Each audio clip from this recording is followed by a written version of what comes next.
When a ball is hit with either topspin or slice, the ball will be spinning forward after it hits the ground. A slice will keep the ball turning in the same direction and thus is easier to hit, especially under pressure.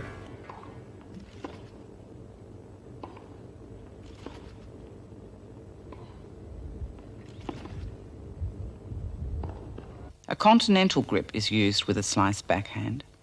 The shoulders turn and the left hand controls the racket head so that it goes back and stays above the ball height. The swing comes slightly down behind the ball, giving it a slice or backspin. If the trajectory of the swing is too great, then the ball is chopped and will tend to float. After contacting the ball in a side-on position, the racket swings out and through the ball and the racket lifts. To check whether the swing is good, the right hand should finish out and in front of the right shoulder and at shoulder height.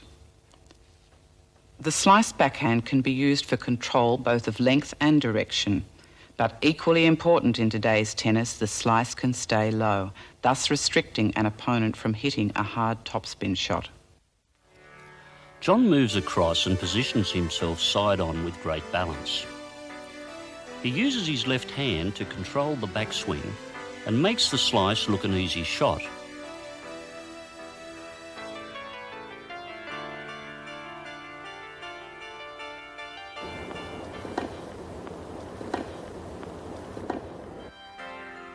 One of the easiest shots is a short ball that is sliced. Ivan shows us why. He puts his front foot forward and towards the ball as he bends. This action means that his weight is transferred into the stroke. Thus the racket does not have to move as fast and the stroke is easy to control.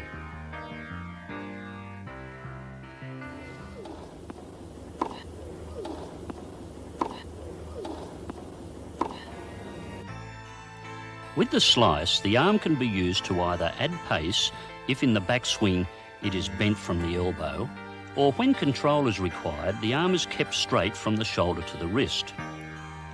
Stefan is forced backwards and requires control. Keep your eye on his straight arm action as he controls the ball. Also note, his hand finishes shoulder height in an excellent slice action.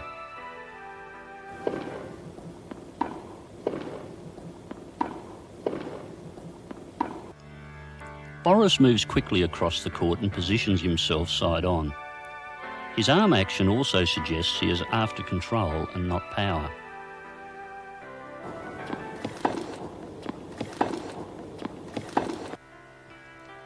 The side-on shot shows exactly how the weight is transferred forward on a short ball. Gabriela moves forward and leads with her right foot and keeps perfect balance. Her left hand keeps control of the racket while she is moving and in the backswing.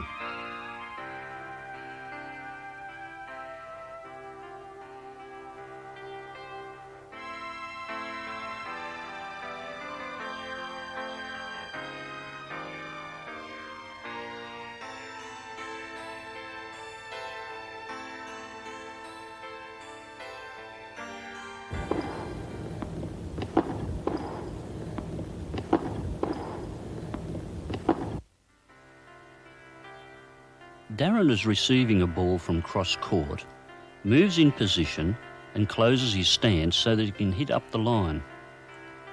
His swing is a classic model.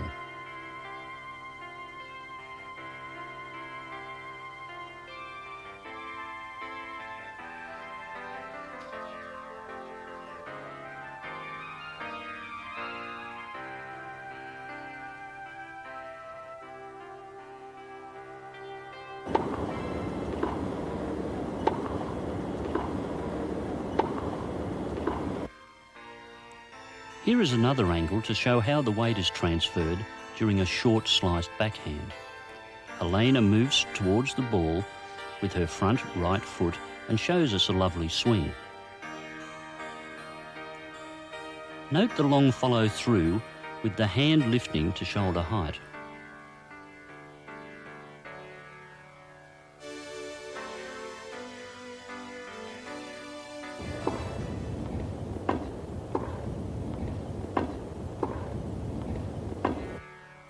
From this angle we can see how Mark bends his arm at the elbow.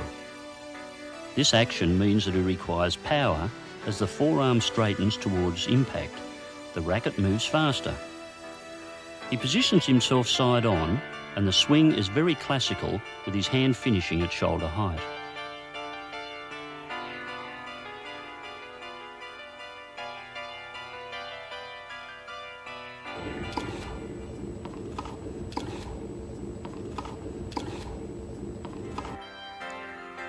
You can see that Mats has to move quickly and thus requires control. He positions himself side on with a large step with his right leg and his arm is basically straight in the swing. Mats has great balance throughout the stroke.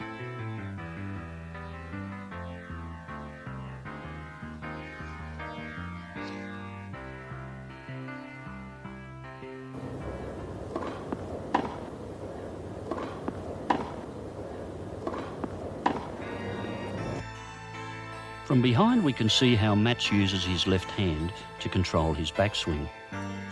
His swing, although well executed, shows a characteristic of a two-handed player who slices. That is, he rotates his trunk, which a two-handed backhand requires, more than a one-hander slicing.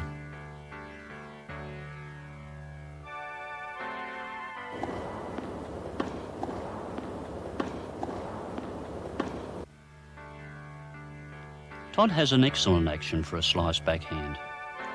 He moves to the ball and positions himself in a side-on and balanced position.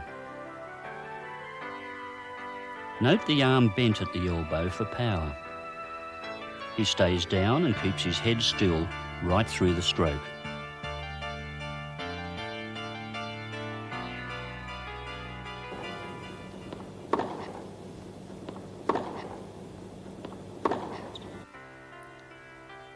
Darren is playing a long ball rising up to chest height and is forced backwards.